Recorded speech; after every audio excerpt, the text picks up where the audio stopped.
Okay. तो hello दोस्तों, ये जो वीडियो है ना एक सुपर बेसिक वीडियो है। ठीक है, सुपर बेसिक। अब यार इसको बनाने के पीछे मेरा बस एक मतलब है यार कि बहुत से बच्चे ऐसे हैं जो सोशियोलॉजी बैकग्राउंड के नहीं है, चीज़ों को उनके लिए नहीं है। ठीक है, उनके लिए सिंस यार हम लोग स्टार्ट करने वाले हैं, थिंकर्स को पढ़ना इम्पोर्टेंट इम्पोर्टेंट जो हमारे थिंकर्स हैं उनको पढ़ना में स्टार्ट करने वाले हैं। तो हमें यार कुछ चीज़ें क्लियर होनी चाहिए, बेसिकली कुछ पर्सपेक्टिव्स हैं जो यूज किए जाएंगे, like conflict perspective, functionalist perspective, interpretative perspective and so on. ठीक है, तो ये हमें यार समझना पड़ेगा ना कि भैया ये होता क्या है। तो यार अब स्टार्ट करते हैं अपना वीडियो। ठीक है, तो ये वीडियो सुपर बेसिक है, आपको पढ़ के अच्छा लगेगा। ओके, अगर आप सोशियोलॉजी में नए हो तो भी अच्छा लगेगा, या फिर कैसे भी हो आपको अच्छा लगेगा। तो यार सबसे बड़ी बात, एक स्टोरी की तरह मैं समझाने की कोशिश करूंगा और आपको आई होप यार समझ में आएगा। ठीक है, तो सबसे पहले हम आज स्टार्ट करेंगे अपना क्या, कॉन्फ्लिक्ट पर्सपेक्टिव। यार मेरी राइटिंग थोड़ी गंदी है यार, ओके सॉरी। हाँ, तो यार मेरी राइटिंग यार थोड़ी गंदी है, उसके लिए मैं सॉरी। ठीक है, आप यार थोड़ा देख लेना। ठीक, तो कॉन्फ्लिक्ट पर्सपेक्टिव के बारे में बात करेंगे। इसके यार जो मेन फिगर है वो कौन है, Karl Marx. Okay, Karl Marx, और ये कहाँ के, जर्मनी के। ओके, तो यार मेन चीज। ठीक, तो अगर बात करें यार कि इस थ्योरी में क्या था, इस पर्सपेक्टिव में बेसिकली क्या था, तो यार कार्ल मार्क्स बोलते हैं कि जो सोसाइटी है ना, ये जो अपनी सोसाइटी है, ये बेसिकली दो क्लासेस में डिवाइडेड है। ठीक है, एक तो अपने बुर्जुआस हो गए। ठीक है, ये स्पेलिंग यार मुझे भी ठीक से नहीं आती, लेकिन देख लो, बुर्जुआस एक हो गए और एक प्रोलेटेरिएट हो गए। ठीक है, प्रोलेटेरिएट हो गए। ठीक, अब यार बुर्जुआस को हम हैप्स भी बोलते हैं और प्रोलेटेरिएट्स को हम हैव्स नॉट भी बोलते हैं। ठीक है, हैव नॉट। ओके, तो यार बेसिकली ये बोलना चाह रहा है इस थ्योरी के मीडियम से कि यार जो हैव्स है ना, हैव्स, वो हैव नॉट को बहुत ज्यादा एक्सप्लॉइट करेगा, एक्सप्लॉइटेशन बहुत ज्यादा होगा। ठीक है, और इसी एक्सप्लॉइटेशन के वजह से ये जो हैव नॉट वाले हैं ना, एक रेवोल्यूशन लेकर आएंगे। क्या लेकर आएंगे भैया, एक रेवोल्यूशन लेकर आएंगे, किसके खिलाफ, हैव्स के खिलाफ। ओके, कैपिटलिस्ट सिस्टम के खिलाफ। ठीक, अब मैंने कैपिटलिस्ट वर्ड यहाँ पे यूज कर दिया है, तो आप कैपिटलिस्ट का मतलब ही समझ लो। ठीक है, कैपिटलिस्ट का सिंपल सा मतलब होता है प्रॉफिट ओरिएंटेड। ठीक है, अपन को किसी भी चीज से मतलब नहीं है, दुनियादारी से कोई मतलब नहीं है, इन्वायरमेंट वगैरह से कोई मतलब नहीं है, हमें इंसान को एक्सप्लॉइटेशन से भी कोई मतलब नहीं है, सामने वाला कितने भी दुख दर्द में कोई मतलब नहीं है, बस अपन की प्रॉफिट होनी चाहिए।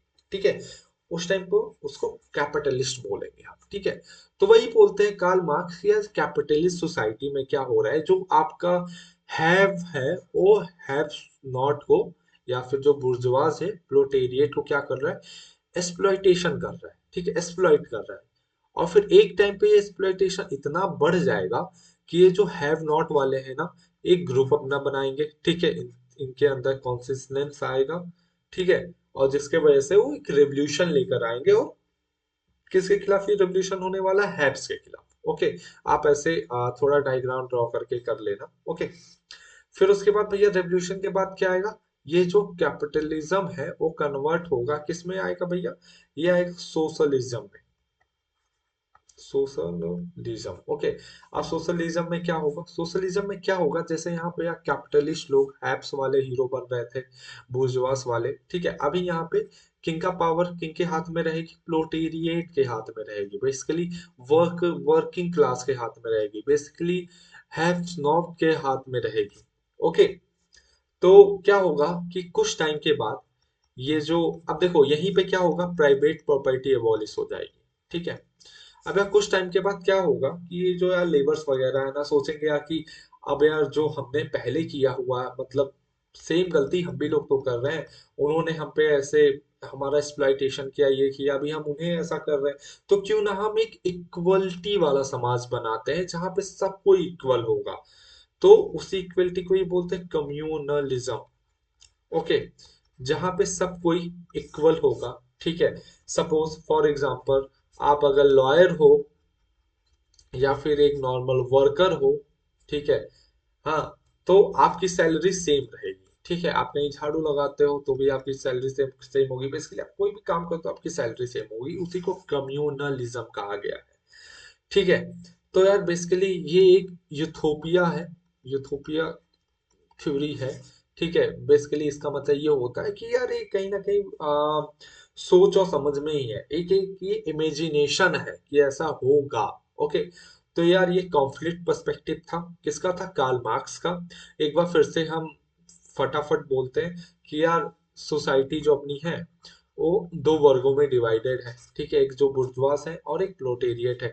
अब यार जो बुर्जुआस है वो प्रोलेटेरिएट को इतना एक्सप्लॉइट करेंगे ना कि क्या होगा, जो प्रोलेटेरिएट है एक साथ आएंगे और एक रेवोल्यूशन लाएंगे किसके? बुर्जुआस के खिलाफ।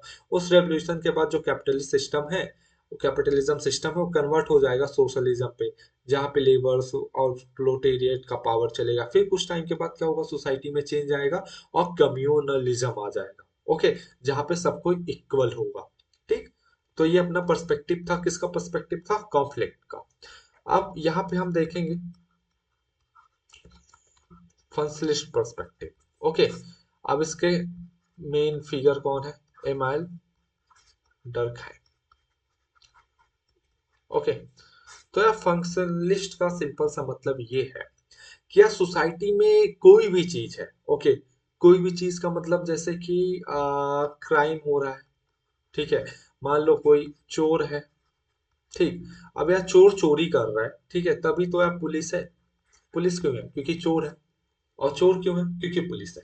ओके, तो ये चीजें यार है। ओके, तो वही बोल रहा है कि यार सोसाइटी में, हाँ, जो भी चीजें हैं, ठीक है, वो इसीलिए एक फंक्शन प्ले कर रही है। ठीक है, इसीलिए जो सोसाइटी है उस चीज को रखा हुआ है, या फिर वो चीजें हो रही है। अदरवाइज अगर इसका कोई काम नहीं होता तो सोसाइटी उसको उखाड़ फेंकती भैया।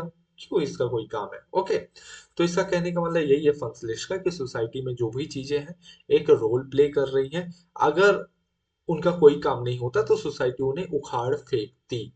ओके, तो यार ये फंक्शनलिस्ट का व्यू था। हाँ, अब आप एक चीज देखोगे कि यार जो फंक्शनलिस्ट है वो भी एज ए सोसाइटी पूरा वो देख रहा है, मार्को लेवल पे देख रहा है। ठीक है, इधर कॉन्फ्लिक्ट वाला भी मार्को लेवल पे देख रहा था। ठीक, हाँ, अब बेसिकली अब एक बार यार मैं फिर से बता देता हूँ माइक्रो और मार्को में। ठीक है, हालांकि मैंने इसके पहले वाली वीडियोस में सब डिस्कस किया हुआ है। तो यार जो अपने माइक्रो होते हैं ना, बेसिकली माइक्रो लेवल पे बेसिकली वो पार्ट वाइज डिस्कस करते हैं। हाँ, सपोज ये हमारी बॉडी है। ठीक है, तो कोई आंख देख रहा है, कोई किडनी देख रहा है, कोई हाथ देख रहा है, कोई पैर देख रहा है। लेकिन जो मार्को वाले करेंगे ना, वो एज ए वोल चीजें देखेंगे। ठीक है, एज ए वोल। ठीक है, बहुत जनरलाइज वे में देखेंगे। ओके, तो ये माइक्रो और मार्को में थोड़ा सा डिफरेंस था। ओके, आई होप आपको समझ में आया होगा। तो यार ये थी फंसलिस्ट का। हाँ, अब आगे देखते हैं एक और school of thought, perspective interpretive. Spelling यहाँ देख लेना। ठीक, यहाँ पे जो मेन फिगर है इसके, वेबर है, मैक्स वेबर।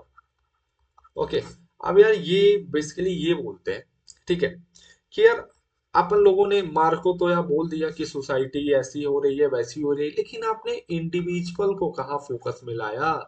क्योंकि भैया हर इंडिविजुअल तो सेम नहीं होता है। ठीक है, सपोज यार डरखाइम ने बोला, ठीक है, कि रेट ऑफ सुसाइड यहाँ पे बहुत हाई है। ठीक है, सपोज ये एरिया है, यहाँ पे बहुत हाई है। हाँ, लेकिन अब भैया मैक्स वेबर आएंगे, ठीक है, ये माइक्रो स्टडी करेंगे। ठीक है, बोलेंगे कि भैया अच्छा ठीक है, यहाँ पे हाई तो आपने बोल दिया, लेकिन ऐसा तो नहीं है ना कि हर इंडिविजुअल, हाँ ठीक है, रीजंस जो है सुसाइड करने का सेम है। ठीक है, कोई सपोज इसलिए सुसाइड कर रहा है क्योंकि फाइनेंशियल क्राइसिस है, कोई लव अफेयर में कर रहा है। ठीक है, लव फेलियर में कोई कर रहा है, कोई कर्जे में डूबा है इसलिए कर रहा है। ठीक है, कोई और कोई प्रॉब्लम से कर रहा है। ओके, तो वही बात है कि यार चीजें इंडिविजुअल टू इंडिविजुअल डिपेंड होती है। ठीक, तो ये था यार इंटरप्रिटेटिव सोशियोलॉजी जो कि माइक्रो लेवल पे थी। ठीक, तो यार आज हमने बेसिकली तीन चीजों को बहुत डिटेल में डिस्कस कर लिया है। और यार ये बहुत बेसिक है। ठीक है, लेकिन मैं फिर भी एक बार एक्सप्लेन कर दे रहा हूँ, क्योंकि यार कभी कभार क्या होता है ना, चीजें अगर डाउट में रहती है ना, तो आगे और डाउट ऐसे क्रिएट होता चला जाता है। ओके, तो आज हमने क्या क्या डिस्कस किया भैया? डिस्कस किया हमने सबसे पहले कॉन्फ्लिक्ट, कॉन्फ्लिक्ट थ्योरी डिस्कस की, फिर फंक्शनलिस्ट डिस्कस की, फिर इंटरप्रेटेटिव सोशियोलॉजी हमने इंटरप्रेटेटिव डिस्कस किया। ठीक है, पर्सपेक्टिव। अब यार देखो, हाँ, अब यार यहाँ से यार रेगुलर वीडियोस आ रही हैं, तो यार आप लोग भी अच्छे से पढ़ो। ओके, कोई भी प्रॉब्लम होता है या फिर आपको मटेरियल वगैरह चाहिए तो टेलीग्राम पे लिंक है, आप वहाँ पे कुछ भी मांग सकते हो। ठीक है, कि आपको ये प्रॉब्लम हो रही है, आपको ये रिसोर्सेज चाहिए या फिर इस चीज़ के लिए क्या पढ़ना है। ठीक है, बेसिकली CUET PG के लिए आप पूरा कोर्स मैं चला रहा हूँ। ठीक है, जो भी बच्चे सोशियोलॉजी के हैं, दे रहे हैं एग्जाम, ठीक है, इस बार, तो उनके लिए है। साथ में आप कोई भी कम्पिटेटिव लेवल पे तैयारी कर रहे हो तो यार आप प्रेफर कर सकते हो ये वीडियो। ओके, तो यार आज के लिए इतना ही, मिलते हैं अपने नेक्स्ट वीडियो में। तब तक के लिए अच्छे से खाते पीते रहो, अच्छे से पढ़ते रहो। ठीक है, हमें एग्जाम को फोड़ना है। चलो बाय।